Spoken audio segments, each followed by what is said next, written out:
Question 506. The maker of a note could employ which of these legal defenses against a holder in due course? A. Duress influencing note agreement. B. Payment to redeem the note. C. Material changes. D. Either A or C. Correct answer is C. Material changes. A holder in due course, HDC, is someone who acquires a negotiable instrument, like a check, by giving value, in good faith, and without knowing of any problems with it. This special status protects the HDC from most of the original maker's defenses against payment, except for fundamental flaws with the instrument itself, real defenses. The HDC doctrine facilitates the smooth transfer of these financial instruments in business. A holder in due course, HDC, takes a negotiable instrument free of all claims. Defenses to an HDC claim fall into two categories. A. Real defense, which would include a material alteration, and could prevail against the HDC. Or, A. Personal defense, covering the other answers, which do not overcome an HDC claim. Real defenses, universal defenses, are defenses that are valid against all holders, including a holder in due course. A material alteration of the negotiable instrument is considered a real defense. Personal defenses are valid against the original payee or a holder who is not a holder in due course but cannot be used against an HDC. Duress, unless it's the extreme kind that renders the obligation void ab initio, and issues related to the underlying agreement fall under personal defenses. Payment discharges the obligation but isn't a defense against the validity of the instrument itself for a previous HDC. The key distinction lies in whether the defense strikes at the very validity of the instrument, real defense, or arises from the transaction with the original payee, personal defense. A material alteration affects the instrument itself, making it a real defense against an HDC.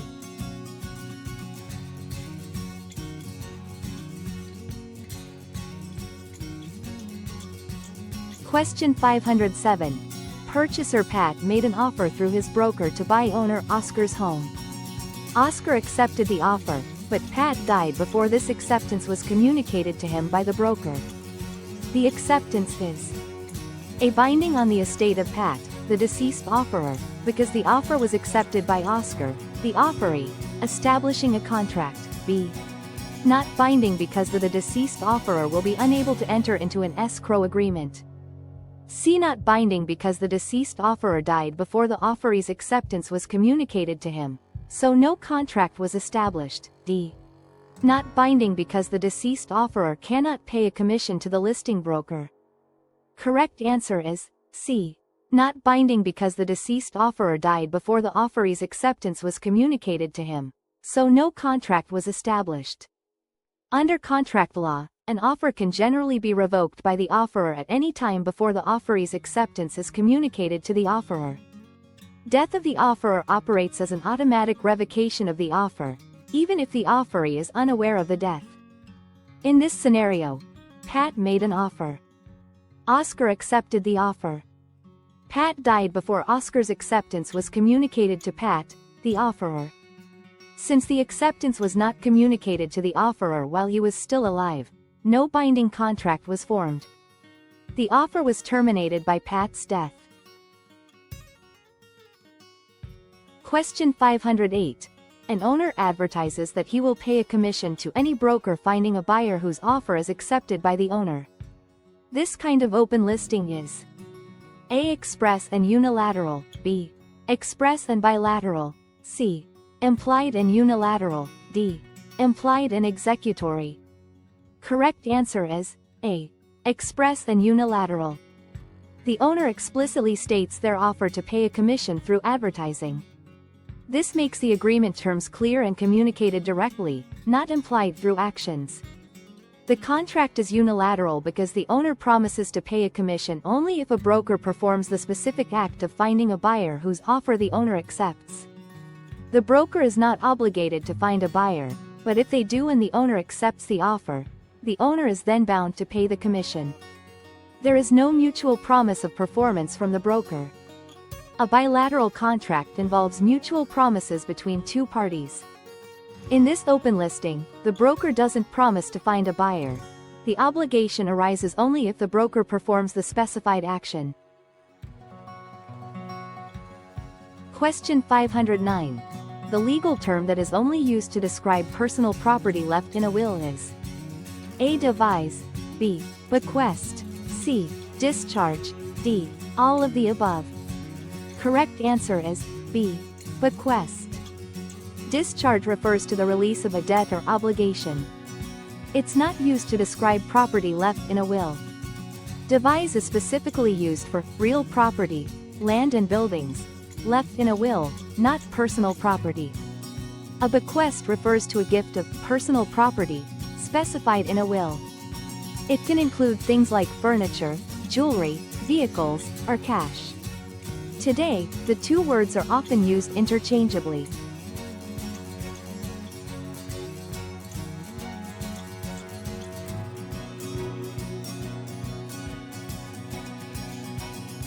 Question 510. Someone who is unable to swear an oath in a legal setting could choose instead to make an A. Notarization, B. Confirmation, C. Declaration, D. Affirmation. Correct answer is D. Affirmation. Notarization is the process of having a notary public verify the identity of a signer and witness the signing of a document. While notarization can be used for some sworn statements, it's not an alternative to swearing an oath. Confirmation can have various meanings depending on the context. It doesn't specifically refer to an alternative to swearing an oath. A declaration is a formal statement, but it doesn't necessarily replace the need for an oath. An affirmation is a solemn declaration that has the same legal effect as an oath. If someone can't swear an oath due to religious beliefs or other reasons, they can make an affirmation, which carries the same legal weight. Question 511.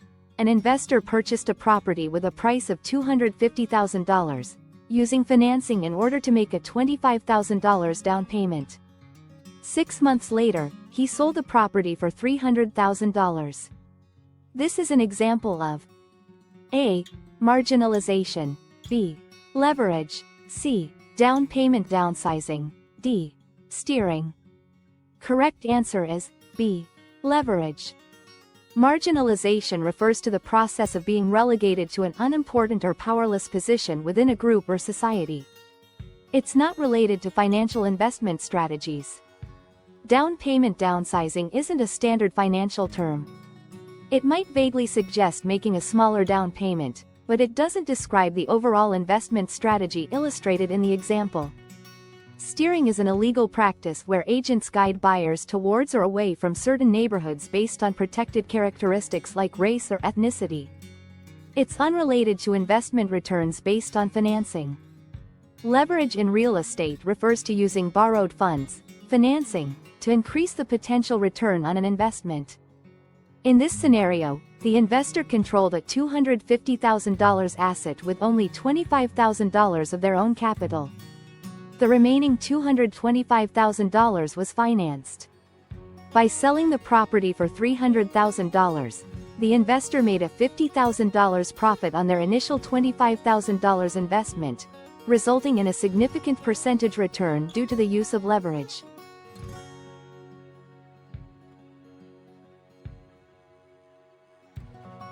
Question 512. All of the following is true about counter offers, except A. The offerer becomes the offeree, B. The original offer is terminated, C. Since the counter offer is a new offer, it is best to use a separate form for it, D. The original offer is merely amended by the counter offer, and still remains in force. Correct answer is D. The original offer is merely amended by the counter offer, and still remains in force. Counter offer is a new offer. When a counter offer is made, it is considered a rejection of the original offer and simultaneously a new offer. The terms of the original offer are not simply amended, they are replaced by the terms of the counter offer. When a counter offer is made, the person who made the original offer, the offerer, now becomes the offeree, with the power to accept or reject the new counter offer. Once a counter-offer is made, the original offer is terminated and cannot be accepted later, even if the counter-offer is rejected. While a separate form isn't required, it can improve clarity in negotiations. This clearly outlines the changes to the original proposal and avoids confusion.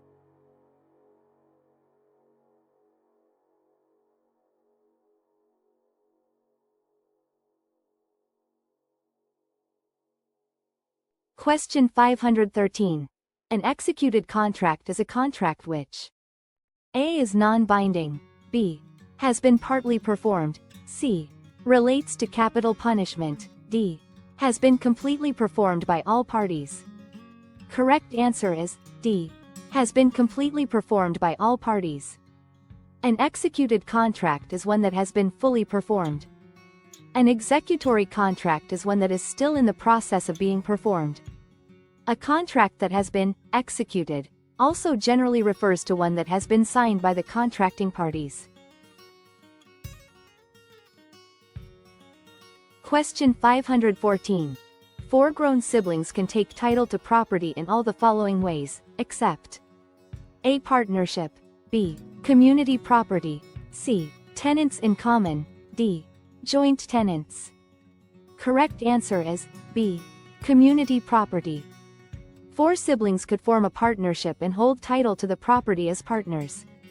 Tenants in common is a valid way for siblings to hold title. Each sibling owns a share of the property, and they can sell or transfer their share independently. Joint tenants, similar to tenants in common, siblings can hold title as joint tenants.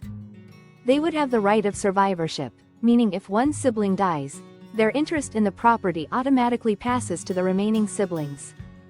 Community property is a legal ownership concept specific to marital couples in certain states. Since the question refers to siblings, community property wouldn't apply.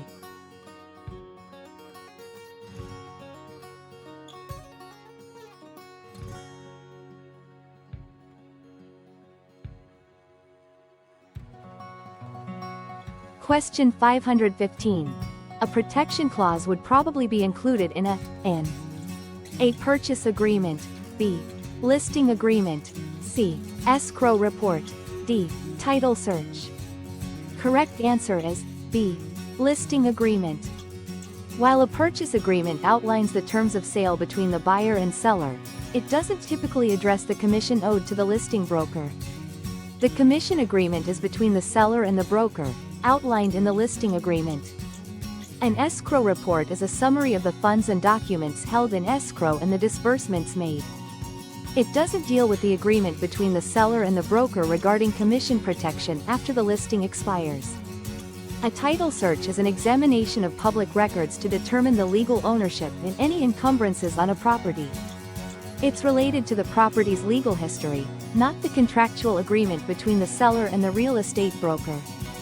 A protection clause, also known as a safety clause, extender clause, or holdover clause, in a listing agreement is designed to protect the real estate broker's commission for a certain period after the listing expires. It typically states that if the property is sold to a buyer who was introduced to the property by the broker, or the broker's agents, during the listing period, the seller still owes the broker a commission.